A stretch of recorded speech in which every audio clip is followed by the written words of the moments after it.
This is going to be part one of how to build your cabinet. It may take even 3 parts for this, because this was probably the most complicated part of the whole build, and it just takes a little time. You have to go slow and be careful and watch what you're doing. I'm going to start by trying to show you the measurements that I have on my cabinet. This may take me a few minutes to get this set up. Hang on with me. There we go. So my cabinet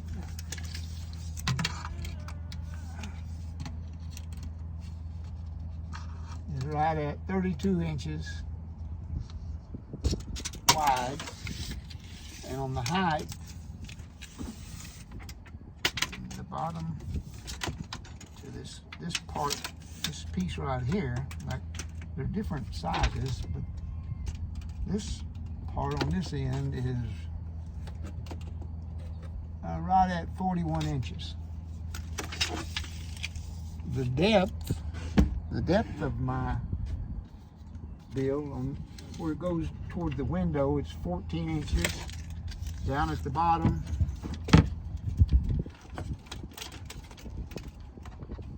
it's only 6 inches at the bottom. Now, I want to try and explain how you get this piece right here. These end pieces that go over into the window and around, they're curved, and they're a little bit difficult to understand to begin with, how to get that cut. So I'm going to take just a few minutes to try to explain that. Most people that I've seen on the internet say that when they use this method, they use pieces of cardboard, which is okay, and I did try to use that a little bit, but I found this to be better for me, and I'm going to show you how I did it. This is called, that name up there, residential sheathing, styrofoam dowel. And I found this is about, I'm going to say, a ½ inch thick. It's just some old stuff that I had around, and I tried it, and it worked the best for me. So I'm going to show you how I did it. If I can get the camera set back up again.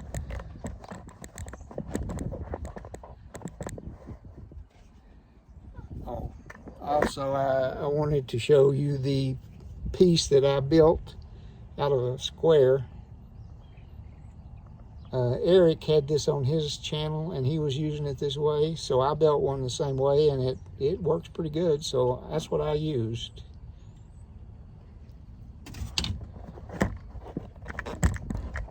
Now this styrofoam, to me, was easier to hold and easier to use, and basically you're just trying to get this edge right here of your car. That's all you're trying to do to begin with. You're trying to get that edge onto a piece of styrofoam so you can mark it onto a board and get this edge cut. The widths of it, you can decide for yourself. Like I said, mine, I just wanted it to be far enough out. It's about 9 inches here. And I had to measure my car and decide how much I wanted to be cabinet and how much I wanted to be bed. And you can make that decision for yourself. Mine, I did it this way, and it's worked out great for me.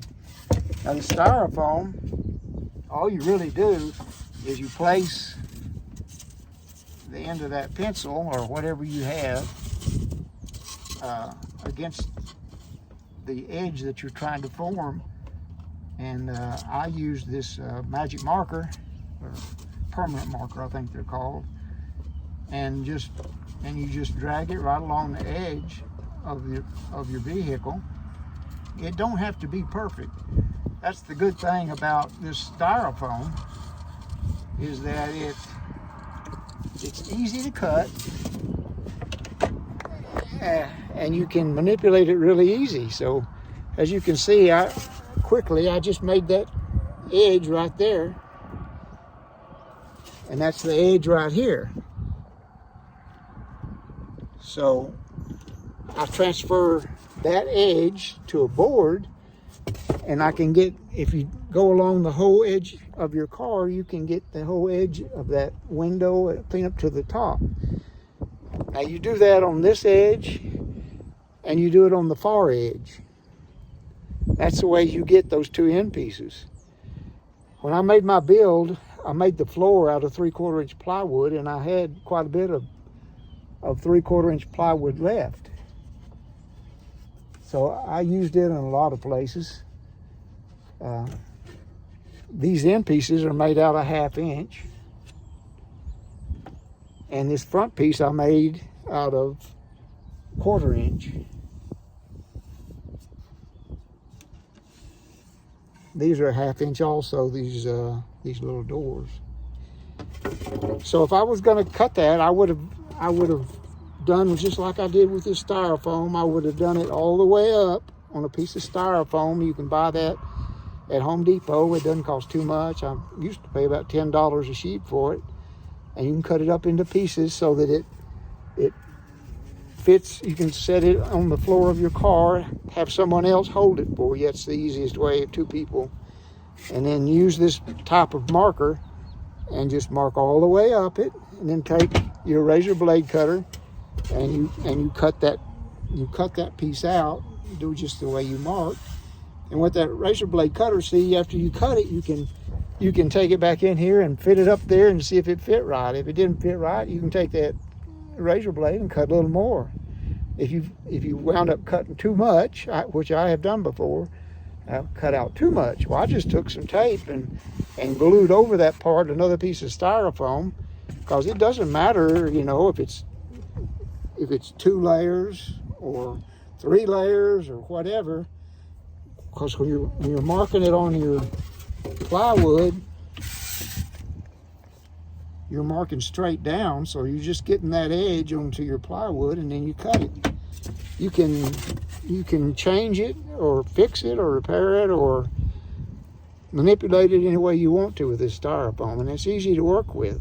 If you can glue things onto it with Gorilla tape, is what worked for me. It really wasn't that hard once you figure out the system and you get the right supplies to work with. Now on the horizontal part, the shelving part, you're going to have to use the same method, but you are going to have to set your styrofoam sideways like this to get the edge inside there going that way. And those edges are going to change too.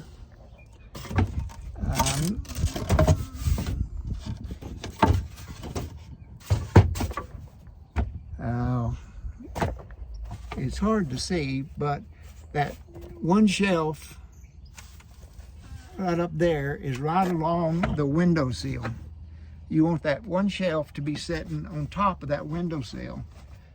And then the lower shelf is sitting, I'll show you on this side, it's sitting right on top of this piece. So it's easier for me to show you here.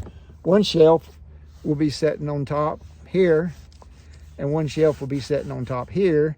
And then of course you'll have a bottom sitting on the floor.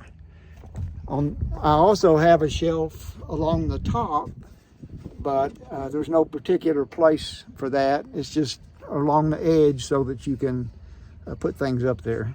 Those other 2 shelves, especially the 2 middle ones, are pretty important. So you need to watch out for those 2.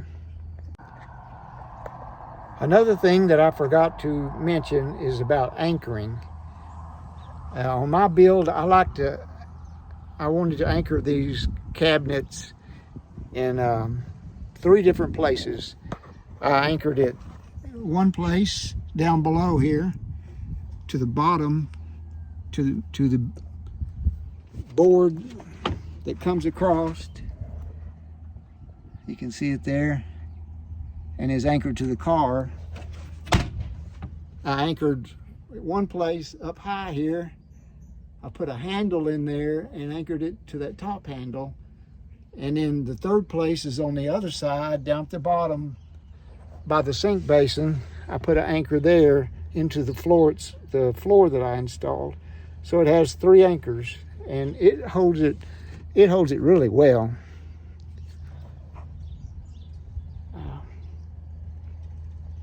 Okay, that's all for part 1. Thank you. See you next time.